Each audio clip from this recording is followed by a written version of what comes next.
Bonjour à tous, je suis très heureuse de vous retrouver pour ce podcast de présentation des énergies à l'occasion de Yule, le solstice d'hiver du 21 décembre 2018.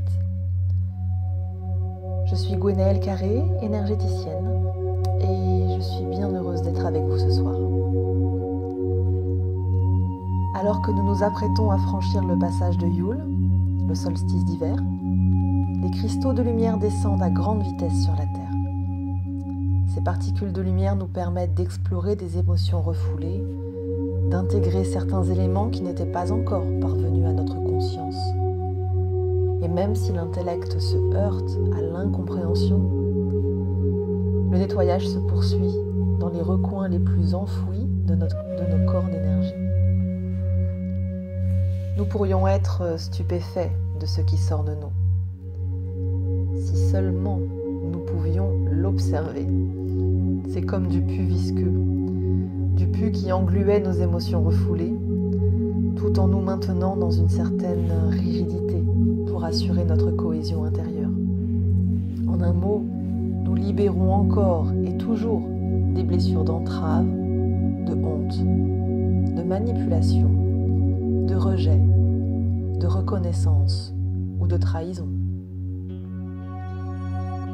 Et puisque nous nous sommes construits sur les fondements de nos blessures d'âme, la libération de certains espaces de nos processeurs internes nous laisse un peu perdus, un peu vides, tout en nous projetant dans les affres de la séparation. Nous ressentons comme un sentiment d'urgence à nous remplir, à dépasser le marasme ambiant et une forte lassitude face aux révoltes et aux incivilités diverses, en nous sentant séparés des événements extérieurs, alors même qu'il nous est demandé de faire face à notre illusion. Notre illusion ? Comme nous nous voilons la face bien souvent, en nous croyant victimes, alors même que nous portons en nous les germes de tout ce que nous observons. Et puisque pensées et paroles sont créatrices, eh bien, penchons-nous un petit peu sur nos fantasmes, nos chimères infernales, et acceptons qu'elles nous aient conduits là où nous sommes. Parce que nommer le poison permet de trouver l'antidote. Osons dire nos émotions afin de nous permettre d'entrer dans la résilience ou la guérison. C'est un franchissement important que ce solstice 2018. En effet, il nous est proposé de grandir, de nous élever, d'être plus responsables. Responsables, ne le sommes-nous pas déjà ?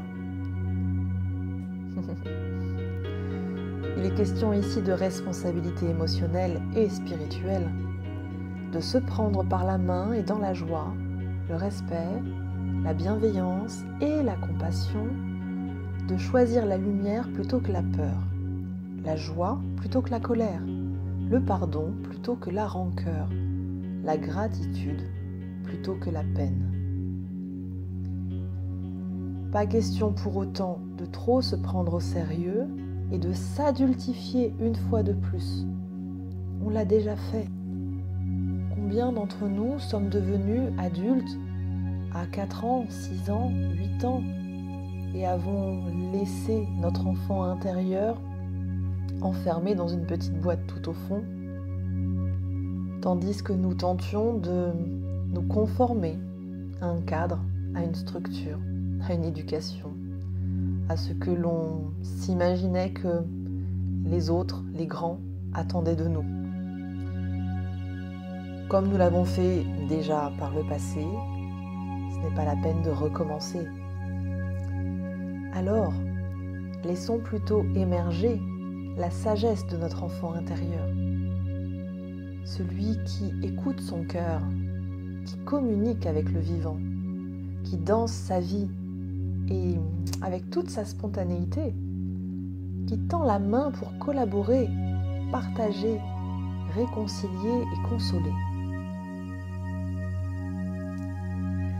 Ces énergies de solstice nous font décoller littéralement. Alors soyons bien attentifs à nourrir nos racines, à les planter bien profondément dans le cœur de Gaïa. Et alors que précédemment, depuis plusieurs semaines, nous avons été invités à investir plus que jamais notre quotidien, à explorer et savourer notre matérialité, cette fois-ci, nous franchissons un nouveau niveau. Prenons un peu plus de hauteur et de profondeur pour nous décoller des premières impressions de ce que nous vivons. Prendre de la hauteur et de la profondeur pour réfléchir à nos moyens d'action, à nos leviers d'amélioration d'un monde aux prémices du chaos. Prendre de la hauteur et de la profondeur pour élever notre niveau vibratoire. Des solutions intelligentes, astucieuses et en accord avec nos valeurs vont émerger de cette distanciation. Depuis quelques jours, des vents solaires se sont levés. Ils nous agitent, ils perturbent notre sommeil et il faut bien le dire, ils nous font danser d'un état à l'autre, de l'excitation à l'abattement, de l'espoir à la tristesse. Ils viennent nous chahuter dans notre schizophrénie intime en mettant en évidence nos divisions internes et toutes les parties de nous qui ne sont pas totalement alignées entre elles. Combien d'entre nous nourrissons parfois des pensées très contradictoires suivant les expériences ou les personnes que nous rencontrons? Combien fuient lorsque la vie leur offre enfin l'objet de leur désir profond? Est-ce que nous sommes prêts à recevoir ce que nous demandons? Si nous ne le sommes pas, alors, il est grand temps de l'être. Et c'est bien là tout le processus qui est en cours.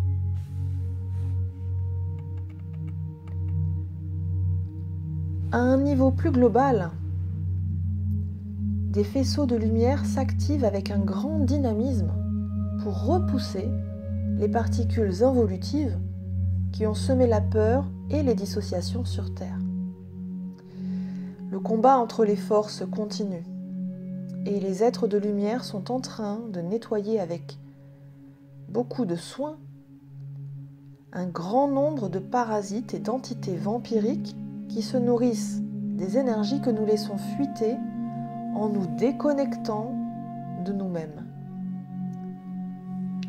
Cette action est particulièrement ciblée sur les parasitages d'asservissement, les dépendances, les troubles du comportement. Laissons le travail se faire et s'intégrer. Il faudra quelques semaines pour en mesurer les effets. Je vois de grandes arches lumineuses également, prêtes à accueillir de nombreuses âmes en partance pour le grand retour. Certaines de ces âmes, ou certaines de ces parts d'âmes, étaient bloquées dans les limbes et elles sont à présent prêtes à franchir les portes. Beaucoup de lumière donc pour ce portail d'hiver, ainsi qu'un vent froid qui facilite le passage des ondes à haute fréquence. Alors couvrez-vous, donnez-vous tout l'amour dont vous avez besoin et je vous souhaite un excellent solstice d'hiver. À très bientôt.